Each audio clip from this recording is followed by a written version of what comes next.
గురుగారు, ఇప్పుడు అమావాస్య రోజు అసలు ఏం పాటించాలి, ఏం పాటించకూడదు అంటారు? మహాలయ అమావాస్యన మామూలు అమావాస్యన? మహాలయ అమావాస్య. అది మహాలయ అమావాస్య రోజు ఏమి పాటించాలి అంటే, మామూలుగా నిజానికి మహాలయ అమావాస్య అంటే ఇవి పితృపక్షం అనేటువంటిది ఒకటి, పితృదేవతలకు తద్దినాలు చేయటం అంటే వాళ్లకు పిండ ప్రదానాలు అనేటువంటివి చేసే విధానం ఉంటుంది. అన్ని రంగాల వాళ్ళు అందరూ చేసుకోగలిగినటువంటిది ఒక అమావాస్య నాడు. ఎప్పుడైనా ఈ అమావాస్యకు చేయవలసినటువంటిది అదే చేయాల్సింది.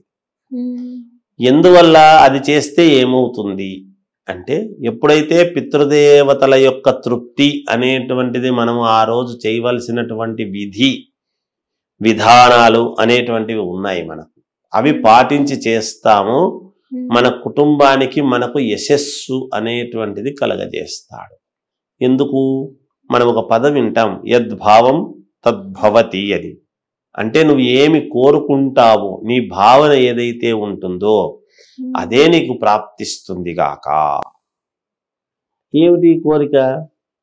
మనం చేసేటువంటి విధానాల్లో ఏదో అయ్యగారికి కాస్త ఏదో ఇచ్చేస్తే అయిపోతుందిలే మనం చేసినాములే అంటే, నువ్వు నీ అభిప్రాయం అదే ఉన్నప్పుడు ఏదో ఆశీర్వచనం అట్లా ఇస్తే అయిపోయిందిలే అని వాళ్ళు కూడా ఇస్తారంతే.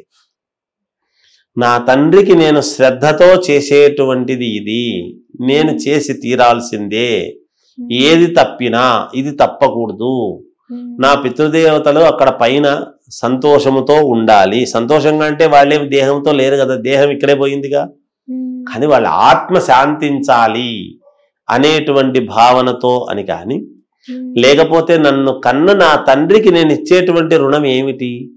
ఆ తండ్రికి మనం బెంజుకారు కొనిస్తే పుణ్యం లేదు బతికినప్పుడు. నగలు ఒంటి నిండా, ఇప్పుడు ఏదో జ్యువెలరీ షాప్ అంతా నాకు ఉంది కదా, నేను మా నాయనకు ఒంటి నిండా కింది నుంచి పై వరకు నగలు వేసినాను అంటే పుణ్యం రాదు. నాకుండే 100 ఎకరాలు మా నాన్న పేరుతో పెట్టా అంటే పుణ్యం రాదు, పుణ్యం రాదు. బతికిండంగా మా నాన్న నేను బ్రహ్మాండమైనటువంటిది రోల్స్ రాయ్ కారులో తిప్పినాను అంటే, తిప్పితే నీ తృప్తి కోసం నువ్వు తిప్పినావు, నీకు డబ్బు ఉంది కాబట్టి తిప్పినావు. ఆయనకు నువ్వు చేసుకున్నటువంటి రుణం ఏముంటుంది? ఈ శరీరాన్ని, ఇంత సంపాదించేటువంటి శరీరాన్ని కానీ ఏది కానీ, ఈ శరీరం ఏదైతే నీకు ఇచ్చినాడో ఇవ్వటానికి కారణం ఎవరు? ఆ తల్లిదండ్రులు. ఈరోజు ఈ శరీరముతో నువ్వు జీవించి ఉండడానికి గల కారణం తల్లిదండ్రులైనటువంటి వాళ్లకు నువ్వు ఇచ్చేటువంటి రుణం ఏమిటి? నువ్వు రుణం తీర్చుకోవడం. పుత్రులైనటువంటి దానికి రుణం తీర్చుకోవడం ఎక్కడా అంటే ఈ సందర్భమే రుణం తీర్చుకోవటము. ఈ రుణమే నువ్వు తీర్చుకోలేదు అంటే అది మనము జీవితంలో మనము జీవించి ఉండడం వేస్ట్ అనేటువంటిది శాస్త్రాలు చెబుతున్నాయి. మరి చెప్పడం బాగుంది గురువు గారు, మాకు అవకాశం ఉండాలి కదా అనుకో. అవకాశాలు లేకపోవడం ఏమిటి? అవకాశం ఏముంటుంది? ఎవరిస్తారు అవకాశం? మనం తీసుకోవాలి, మనం చేసుకోవాలి ఆ రుణం తీర్చుకోవడానికి. ఇది చేస్తే ఖచ్చితముగా తల్లిదండ్రుల యొక్క రుణం అనేటువంటిది ఏ సంవత్సరానికి ఆ సంవత్సరం కరెక్ట్గా గనక చేసుకుంటూ పోతున్నాము అంటే నీ ఇంట్లో అష్టైశ్వర్యాలు తొలతూగుతాయి. నువ్వు ఏ దేవుణ్ణి ఆరాధించాల్సినటువంటి అవసరము లేదు, ఏ దేవాలయానికి వెళ్లాల్సినటువంటి పని లేదు. ఎందుకు చెప్తున్నాను ఈ మాట అంటే, పుండరీకుడంతటి వాడు పాండురంగ స్వామి కిందికి దిగొస్తే, నా తండ్రి పుండరీకా అని పిలిస్తే, నా తండ్రి పాదసేవ చేసుకుంటున్నాను స్వామి, నా తండ్రి తర్వాతనే కదా నీవు, నా తండ్రి పాదాలను పాదసేవ వదిలి ఎలా రాను అన్నాడు. అంతకంటే గొప్ప మాట మీకేం కావాలి? మళ్ళీ అందరూ మరి పోతారు, పుండరీకుణ్ణి పాండురంగాన్ని దర్శనం చేసుకుంటారు, వస్తూ ఉంటారు. ఈ విషయం తెలియదా? తెలుసు కదా. తెలిసి ఎంతమంది తల్లిదండ్రులకు ఎంతమంది సేవ చేస్తున్నారు, ఎంతమంది తండ్రులకు ఎంతమంది ఇదవుతున్నారు. ఎక్కడైనా తండ్రికి పెద్ద కొడుకే చెయ్యాలి, మిగతా కొడుకులు చేయకూడదా అంటే చెయ్యాలి, అనుసరించాలి పెద్ద కొడుకును. పెద్ద కొడుకు జీవించి ఉండంగా పెద్ద కొడుకు దగ్గరికే అందరూ వెళ్ళాలి, ఖచ్చితంగా చెయ్యాలి. నీకు ఆస్తులు 1,00,000 కోట్లు ఉండని గాక, పెద్ద కొడుకు లేకుండా చేసిండేది ఏది ఎక్కదు, తల్లిదండ్రులకు చెల్లదు. శాస్త్రాలు చెబుతున్నాయి, నేను నా సొంతము నేను చెప్పేటువంటి మాట కాదు. పెద్ద కొడుకు దగ్గరికే వెళ్ళాలి, మిగతా వాళ్ళు కోటీశ్వర్లు కావచ్చు, పెద్ద కొడుకు పేదవాడు కావచ్చు. ఆ పుట్టుక మొట్టమొదటి జన్మ అయితే ఆ తల్లిదండ్రులకు ఇచ్చినటువంటి వాడి దగ్గరికి పోయి అక్కడే చెయ్యాలి. పెద్దవాడి చెయ్యి కింద ఉండాలి, చిన్న తర్వాత లాస్ట్ వాడి చెయ్యి పైన ఉండాలి. పైన నుంచి నీళ్లు వదిలితే కిందికి పెద్దవాడి చేతుల ద్వారానే వెళ్ళాలి. అవి అలా వెళితేనే తండ్రికి చేరుతాయి. నేను గొప్పవాడిని కదా, నేను మహాపండితుని కదా, నేను మహామేధావిని కదా అని చేస్తే చెల్లదు. నేను చెప్పటం కాదు, శాస్త్రాలు చెబుతున్నాయమ్మా. ఇది అందరూ తెలుసుకోవాల్సినటువంటి విషయం. కనుక పితృపక్షాల్లో ఏ తండ్రికైనా ఏ కొడుకైనా చేసి తీరాల్సిందే.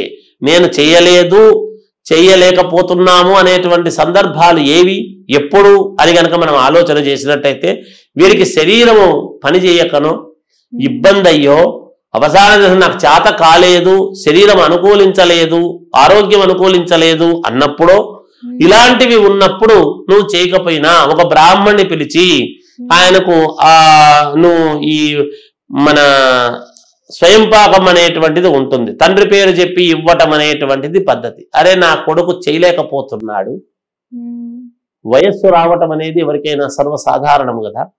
చనిపోయినప్పుడు చనిపోయినటువంటి వాళ్ళు ఉన్నారు కదా, పిల్లలు ఉంటే వాళ్లకు వయసు వచ్చి ఉంటుంది కదా, పెద్దవాళ్ళు అయి ఉంటారు కదా.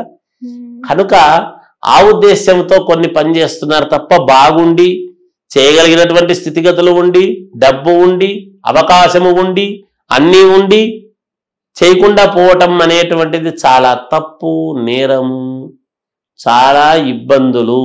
ఎందుకు అనేక రకాల ఇబ్బందులు కలుగుతున్నాయి ఇంట్లో పైకెక్కి రావటానికి అంటే, పితృదేవతలకు చేయవలసినటువంటివి గనక కరెక్ట్గా చేసినారు అంటే నువ్వు ఏ దేవాలయానికి పోవాల్సినటువంటి అవసరము లేదు.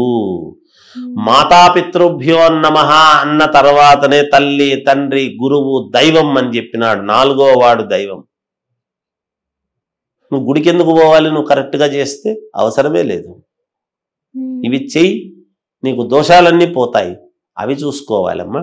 అలా చేస్తే ఆ రోజు పాటించాల్సినటువంటి విధానం అదే తల్లి. అలా చేస్తే పుణ్యప్రదం.